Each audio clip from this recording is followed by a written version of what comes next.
नमस्कार, जय हिंद, वंदे मातरम। एग्रोडोज बाय पीके में आपका स्वागत है और मैं प्रदीप कुमार चौटाला। आज अपने बात करेंगे मुर्गियों के प्रमुख रोग चेचक के बारे में। इससे पहले की वीडियो में अपने बात कर चुके हैं मुर्गियों के रोग खुन्नी पेचिश के बारे में, जिसका लिंक आपको वीडियो के डिस्क्रिप्शन में मिल जाएगा।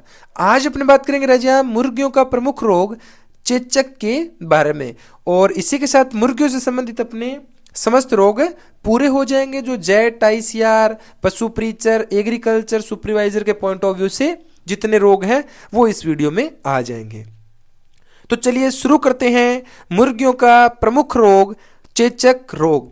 सबसे अगर पहले बात करें कि मुर्गियों का जो प्रमुख रोग है यह किस आयु की मुर्गियों में होता है और किस मौसम में होता है, तो अगर देखा जाए जो चेचक रोग है राजा वो सभी आयु की मुर्गियों में होता है। सभी आयु की मुर्गियों के अंदर चेचक रोग देखने को मिलता है, पहली बात।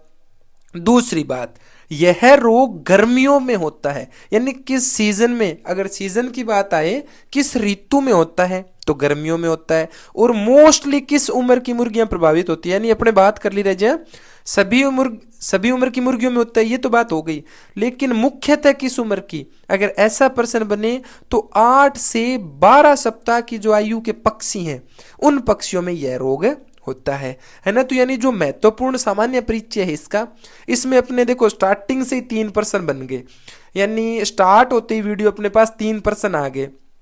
पहला रोग, पहली बात कि जो मुर्गियों का चेचक रोग है वो किन को होता है, तो मुर्गियों का चेचक जो मुर्गियां हैं उनमें सभी आयु की मुर्गियों में होगा। दूसरा, जो चेचक रोग है वो किस ऋतु में या किस मौसम में होता है, तो गर्मियों में होता है। और तीसरा, यह रोग किस उम्र के पक्षियों में होता है, तो 8 से 12 सप्ताह की आयु के जो मुर्गियां हैं उन मुर्गियों में यह रोग सबसे ज्यादा होता है। और इसके साथ इस रोग की एक खासियत और है राजा, अगर पक्षियों को यह रोग एक बार हो जाता है ना तो दोबारा चेचक नहीं होता। देसी भाषा में अपना गांव में नहीं, आंकड़ा का आंकड़ा कट गया कह, आंकड़ा का आंकड़ा होया ओरी होई कह, तो बे भाई जी एक कर हो गया भी बात दूसर हो वही को नहीं, समझे ना बात। सेम इसी चेचक का है, इसको फाउल पॉक्स भी बोलते हैं, FOWLPOX, फाउल पॉक्स भी इसको कहते हैं ना। तो यह रोग की खासियत भी क्या है, अगर एक बार यह रोग हो जाता है तो दोबारा चेचक रोग नहीं होता है। यह मतलब सबसे शानदार बात है, क्योंकि इससे संबंधित फिर शरीर में क्या है, रोग प्रतिरोधक क्षमता भी बढ़ जाती है ना। तो सामान्यतः सभी आयु की मुर्गियों में सबसे ज्यादा 8 से 12 सप्ताह की आयु की मुर्गियों को प्रभावित होता है, गर्मियों में होता है। और इससे क्या होता है, इस रोग से पक्षी कमजोर होकर मर जाते हैं, और एक बार जिनको चेचक हो गया उन्हें दोबारा चेचक नहीं होता। बोलो भैया, ठीक है। इसी के साथ देखें तो यह जो बीमारी है चेचक वाली, यह मुर्गी हो गई, टर्की हो गई, इन सभी में भी यह फैलता है। इसी के साथ कबूतर, बतख, बटेर, जितने भी अपने पक्षी वर्ग में आते हैं, चाहे कबूतर है, बतख है, तितर है, बटेर है, मुर्गियां, टर्कियां, सभी में चेचक रोग अपने को सामान्यतः देखने को मिलता है। आगे बात समझ में न रह जाए, ये तो था इसका सामान्य परिचय, किसका, चेचक का। मुर्गियों में चेचक का ये तो हो गया सामान्य परिचय। 4 बातें इसमें अपने मेन पढ़ ली, मैं फिर रिपीट कर रहा हूं एक बार, ताकि वो कहते हैं ना, करत करत अभ्यास रे जरमत योत सुजान, रसरी आवत जात सिल पर परत निशान, है ना। बार बार जो चीज अपने पढ़ेंगे तो अपने याद हो जाएगी। तो सबसे पहले बात, चेचक 8 से 12 सप्ताह की आयु की मुर्गियों में होगा। दूसरी बात, सभी पक्षी वर्ग में मुख्यतः होता है। तीसरी बात, किस ऋतु में होता है या किस सीजन में होता है, तो गर्मियों में सबसे ज्यादा होता है। चौथी बात, अब तो यहाँ आके तो गुरजी थे तो चौथी बात करो, अरे चौथी बात मतलब पॉइंट नंबर 4, हाँ शाबाश। चौथा पॉइंट अपने क्या हो गया, अगर एक बार पक्षियों में चेचक हो जाता है तो दोबारा चेचक नहीं होता। आगे बात समझ में, अरे बोलो भैया, हाँ शाबाश। आगे देखो राजा, अब अपने बात करते हैं जो चेचक है, इस चेचक का रोग कारक यानी पैथोजन क्या है। तो सबसे पहले मैं आपको बता दूं, यह रोग वायरस के द्वारा होता है। किसके द्वारा फैलता है, वायरस के थ्रू फैलता है ना। रोग कारक का मुख्य नाम वायरस आ गया। अब इसके अलग अलग प्रकार होंगे, वो हो सकता है टर्की में अलग हो, कबूतर में अलग हो, है ना, मुर्गियों में अलग अलग वायरस हो, पर मुख्य प्रश्न वायरस का है। तो पेपर में प्रश्न आता है चेचक का संबंध है वायरस से, जीवाणु से, विषाणु से, माइकोप्लाज्मा से, तो अपने किसका लिखेंगे, वायरस से लिखेंगे, है ना। अब अपने पास कौन कौन से वायरस हैं चेचक के, वो देखते हैं राजा। देखो राजा, अगर अपने बात करें मुर्गियों में चेचक की, तो जो मुर्गियों में चेचक होता है वो होता है बोरेलियोटा एवियम के कारण। बोरेलियोटा एवियम के कारण होता है जो वायरस कारक है बोरेलियोटा एवियम, यह मुर्गियों में रोग का कारक होता है। और बोरेलियोटा मेलिग्रेडिस है, जो बोरेलियोटा मेलिग्रेडिस है ये टर्की में होता है। और इसी के साथ अगर बात करें बोरेलियोटा कोलंबी, अगर बोरेलियोटा कोलंबी की बात करें तो यह कबूतर में होता है ना। कोलंबी मतलब कबूतर, और कबूतर का जूलॉजिकल नेम की बात करें राजा तो होता है कोलंबिया लीबिया, तो वो कोलंबी है। तो यानी 3 अपने हो गया, मुर्गियों में, टर्कियों में और किसके साथ है, अरे बोलो रे, कबूतर में। हाँ शाबाश।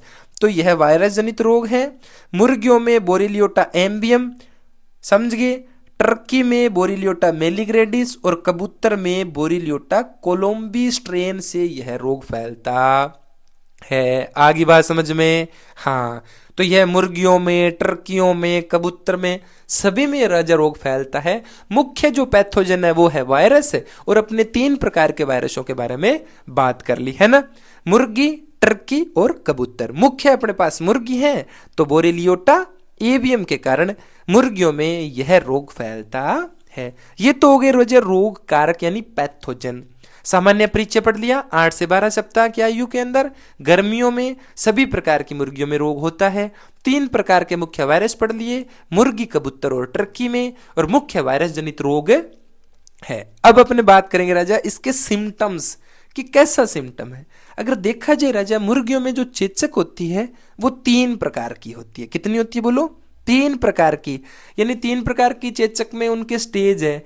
कोई चेचक गलत चरम पे होगी, कोई चेचक गिल्ली होगी, कोई चेचक सूखी होती है ना, कोई चेचक नाक से संबंधित होती है। तो 3 प्रकार की चेचक है। अगर पहली बात करें राजा सूखी चेचक, कौन सी चेचक है, सूखी, तो थे कैसे दूसरी अल्ली होसी, हाँ, तो गिल्ली मतलब आर्द्र चेचक होगी। तीसरी कौन सी होगी, आर्द्र चेचक। तो देखो राजा, पहले अपने बात करते हैं सूखी चेचक के बारे में। सूखी चेचक को राजा त्वचीय चेचक भी कहते हैं। त्वचीय मतलब जो त्वचा है इससे संबंधित, और त्वचा से संबंधित है तो अपने नॉर्मल देखो, त्वचा पर, गल चरम पर, मुर्गियों के चेहरे पर, कलंगी पर सूखी सूखी पपड़ी दिखाई देगी अपने को, त्वचीय चेचक है। और इसमें कलंगी पर, गल चरम पर, चेहरे पर सूखी पपड़ी अपने को दिखाई देती है। ठीक है, यह तो त्वचीय चेचक होगा, यह सूखी चेचक। आर्द्र चेचक में क्या होगा, इसे डिफ्थीरिया टाइप की चेचक भी कहते हैं। समझ के बात क्या, सूखी चेचक को त्वचीय चेचक कहते हैं, आर्द्र चेचक को डिफ्थीरिया टाइप चेचक भी कहते हैं। तो पेपर में देखो रे जा, प्रश्न घूम भी सकता है, प्रश्न घूम जाए कि जो त्वचीय चेचक है, जो त्वचीय चेचक है उसका अन्य नाम क्या है, तो उसे सूखी चेचक कहते हैं। डिफ्थीरिया टाइप की जो चेचक है उसका अन्य नाम क्या है, तो आर्द्र चेचक कहते हैं। तो 2 नंबर अपने बात करें राजा आर्द्र चेचक की, और इसे डिफ्थीरिया चेचक भी कहते हैं। और इस रोग में यानी इस चेचक में मुख में ग्रस नली, जो ग्रास नाल है, उससे म्यूकस झिल्ली प्रभावित होती है। समझ गए बात ना, मुख तथा जो ग्रस नली है या जो ग्रास नाल है उसकी म्यूकस झिल्ली है, जो म्यूकस मेम्ब्रेन है, वो इसमें क्या होती है, प्रभावित होती है। सूखी चेचक जो त्वचा है उसमें त्वचा पर, गल चरम पर, कलंगी पर क्या होते हैं, अपने को सूखी पपड़ी दिखाई देगी। और अगर अपने बात करें आर्द्र चेचक की, तो इसके अंदर अपने मुख में जो म्यूकस वाली नाल, जो म्यूकस है वो दिखाई देगा। इसके अंदर म्यूकस झिल्ली से प्रभावित होती है, ग्रास नाल और मुख इसमें प्रभावित अंग होते हैं। और जो तीसरी प्रकार की चेचक में कोराइजा बीमारी के लक्षण दिखाई देते हैं। इसमें नाक के अंदर संक्रमण होता है। जो कोराइजा, इसमें नाक में संक्रमण होगा, और इसमें नाक में क्या होते हैं, अपने को फफोले जैसी संरचनाएं दिखाई देगी, म्यूकस का स्राव होने लग जाता है। तो तीसरी प्रकार के में अपने कौन से लक्षण दिखेंगे, नासिका के अंदर करैक्टर दिखाई देते हैं। समझ की बात ना। तो ये कंडीशन आती है चेचक में। तो चेचक की अगर प्रकार की बात की जाए तो 3 प्रकार होगी, सूखी चेचक आ जाएगी, आर्द्र चेचक आ जाएगी, और एक अपने पास कौन सी आ जाएगी, कोराइजा वाली चेचक। सूखी चेचक में त्वचा पर, आर्द्र चेचक के अंदर अगर अपने बात करें तो डिफ्थीरिया टाइप की, और तीसरी टाइप की कोराइजा टाइप की। सूखी चेचक तो देखो राजा त्वचा, कलंगी, गलचरम पे हो रही है। आर्द्र चेचक मुख और जो ग्रास नली है इसके अंदर हो रही है, और जो कोराइजा टाइप की तीसरी चेचक है ये नाक में हो रही है। तो त्वचा, मुख और नाक, इन तीनों को मिलाकर चेचक कितने प्रकार की हो गई? 3 प्रकार की होती है। ये तो होते राजा इसके मुख्य लक्षण। इसी के साथ अगर अपने देखें ना तो इस चेचक के अंदर क्या होता है, पक्षी जितने भी है इनकी टांगों पर, पलकों पर यहाँ क्या होते हैं? फफोले। आपने आंकड़ा का आंकड़ा में को नहीं हो बाबा जी, पूरी बॉडी पर यहाँ मैं को फफोला ही फफोला उत्पन्न हो जे।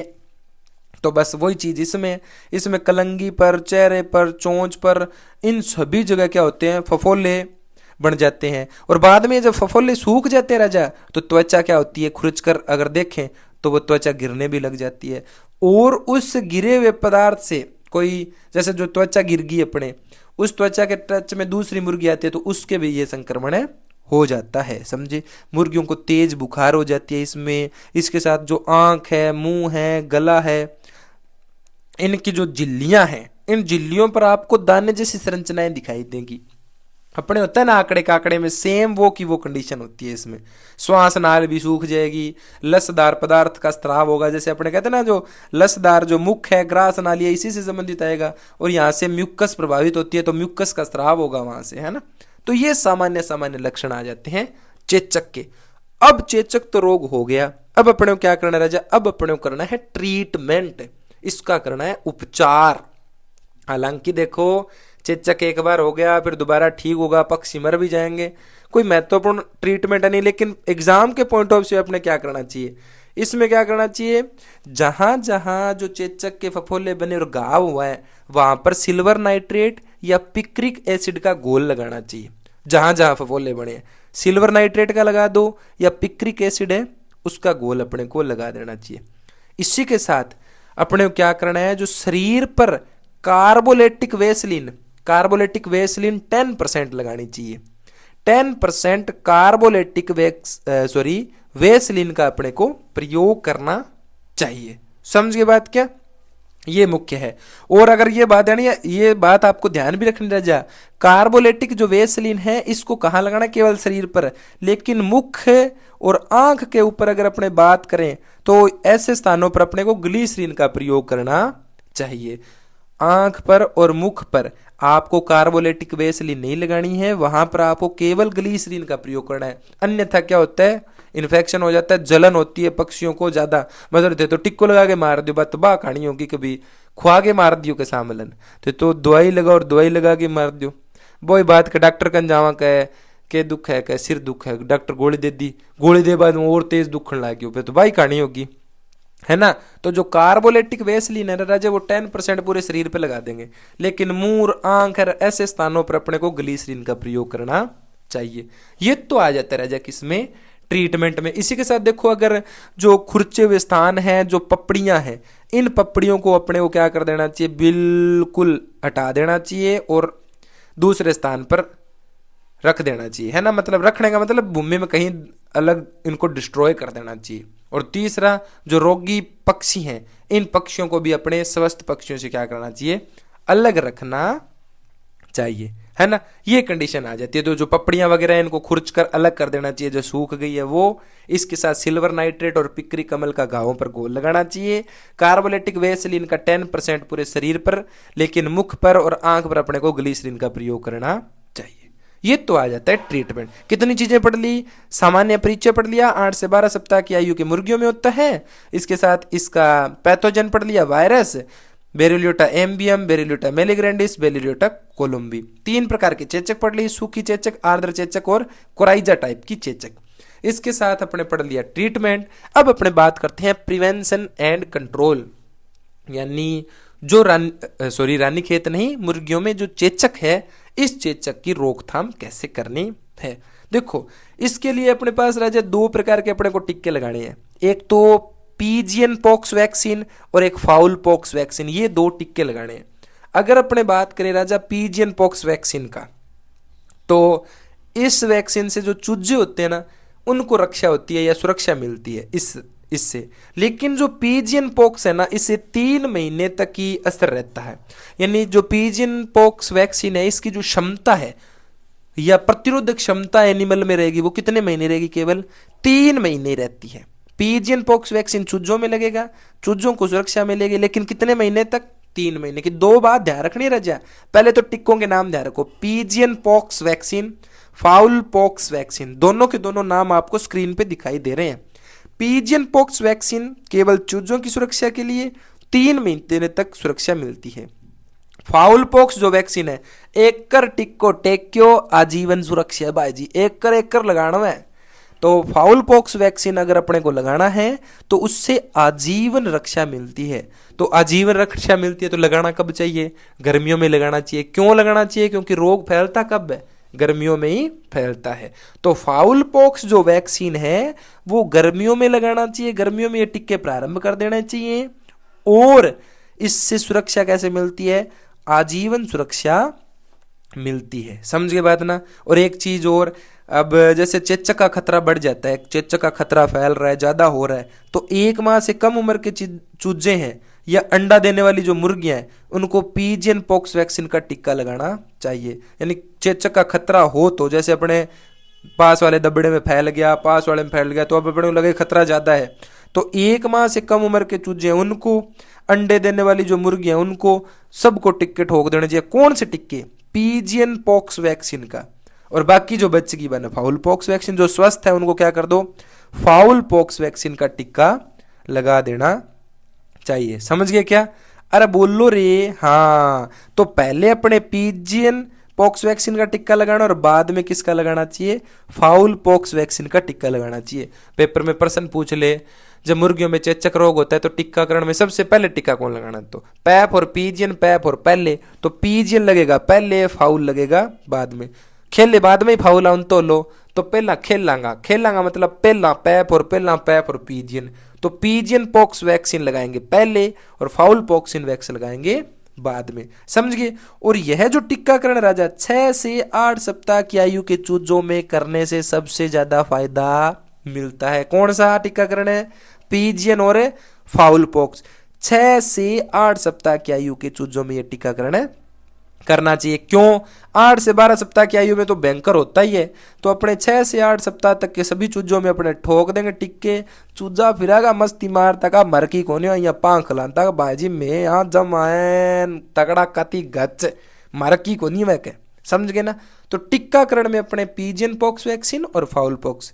पीजियन पॉक्स वैक्सीन में अपने को क्या करना है? 3 माह तक केवल इससे सुरक्षा मिलती है और चूजों को लगता है ये। फाउल पॉक्सिन सभी को लगा सकते हैं, अपने सभी को लगता भी है, लेकिन सुरक्षा आजीवन मिलती है। लेकिन टीकाकरण में अपने को ध्यान क्या रखना रह जा? पहले पीजियन, उसके बाद फाउल पॉक्स वैक्सीन लगाना है अपने को। और अगर खतरा ज्यादा हो अपने को तो कम उम्र के चूजों में जो 1 माह से कम है उनमें अंडा देने वाले मुर्गी उनको पीजियन पॉक्स ठोकेंगे। पीजियन पॉक्स के बाद अपने फाउल पॉक्स लगाते हैं। और टीकाकरण का जो बिल्कुल एग्जैक्ट टाइम है वो 6 से 8 सप्ताह की आयु के चूजों में सबसे उत्तम माना जाता है, सबसे अच्छा, सबसे श्रेष्ठ, सर्वोत्तम। मैं कह रहा हूं पूरा भयंकर भाई, कति गच कति जहर आलियो, सबसे महत्वपूर्ण यही होता है। समझ गए बात ना? हाँ, तो टीकाकरण 6 से 8 सप्ताह की आयु के चूजों में करना सर्वोत्तम रहता है। रोग किस में होता है? 8 से 12 सप्ताह की आयु के सभी मुर्गियों में या सभी चूजों में यह रोग होता है। अरे बोलो भाई जी, आई नहीं बात? हाँ, तेरे को गुर्दी ते तो लाग रहा जड़ जड़, तो भाई जी आप फैक्ट टू फैक्ट बात करनी है, बस बात समझ आनी चाहिए। पेपर में प्रश्न सही होना चाहिए, आप हिसाब घंटा है, सीधो सीधो हिसाब वही काम करना अपन। समझिए क्या? टीकाकरण हमेशा अपने गर्मियों में प्रारंभ करना है, ये बातें ध्यान रखनी है। एक बार और रिपीट कर दो राजा मैं टीकाकरण को। टीकाकरण 2 किस्मों के लगेंगे, पीजियन पॉक्स और फाउल पॉक्स। पहले पीजियन पॉक्स लगाना है, बाद में फाउल पॉक्स। उम्र सही कौन सी है? 6 से 8 सप्ताह की आयु के चूजों में गर्मियों में टीकाकरण प्रारंभ करना है।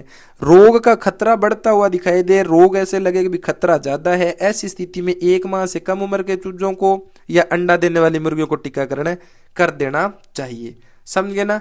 और बाकी सभी मुर्गियों को अपने फाउल पॉक्स करना है। तो पहले पीजियन, उसके बाद अपने फाउल पॉक्स का टीकाकरण करते हैं। तो यह तो है रोकथाम में टीके। ट्रीटमेंट अपने कर दिया, सिल्वर नाइट्रेट और पिकरी कमल के गोलकार, इन सभी का सामान्य लक्षण पढ़ लिए, पैथोजन और चेचक पढ़ लिया। अब एक बार मैं बड़ा बड़ा समराइज कर देता हूं, एन या जेड जड़ को थारा यहाँ पढ़ेड़ा को हक्का आज आगे बात समझ में। देखो, चेचक अपने बात कर ली, सभी प्रकार की आयु के मुर्गियों में होगा। 8 से 12 सप्ताह की आयु के मुर्गियों में होता है। इसके अलावा कबूतर में, टर्की में, सभी में होता है। वायरस जनित रोग है बोरेलियोटा एम्बियम, बोरेलियोटा मेलिग्रैंडिस, बोरेलियोटा कोलुम्बी में यह होता है। सूखी चेचक जिसे त्वचीय चेचक कहते हैं, आर्द्र चेचक जिसे डिप्थीरिया टाइप चेचक कहते हैं, और कोराइजा प्रकार के लक्षण वाली तीसरी चेचक होती है। ये 3 प्रकार चेचक के थे।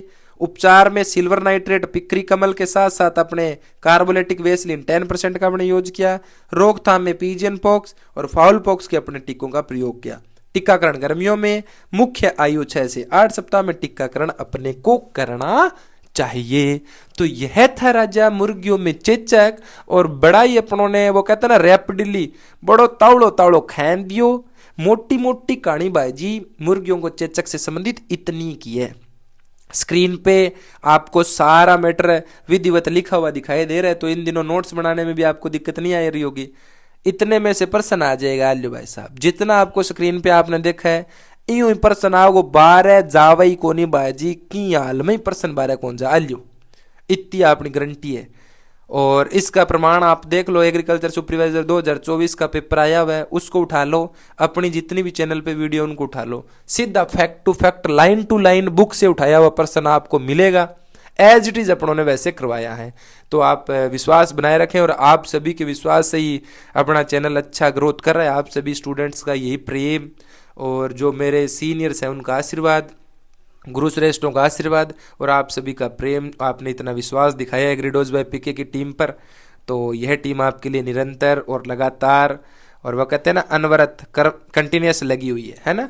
तो आपको पूरा मैटर अपने प्रोवाइड करवाएंगे फ्री ऑफ कॉस्ट, निःशुल्क है। तो बढ़िया पढ़े राजा, बस मैं कह रहा हूँ बढ़िया मेहनत करें, अच्छा पढ़ें, अच्छा खाएं, स्वस्थ रहें, मस्त रहें, सकारात्मक रहें, नई ऊर्जा को अपने अंदर उत्पन्न करें, है ना। तो इन्हीं सभी शुभकामनाओं के साथ आज अपना टॉपिक पूरा होता है मुर्गियों में चेचक और मुर्गियों के रोग।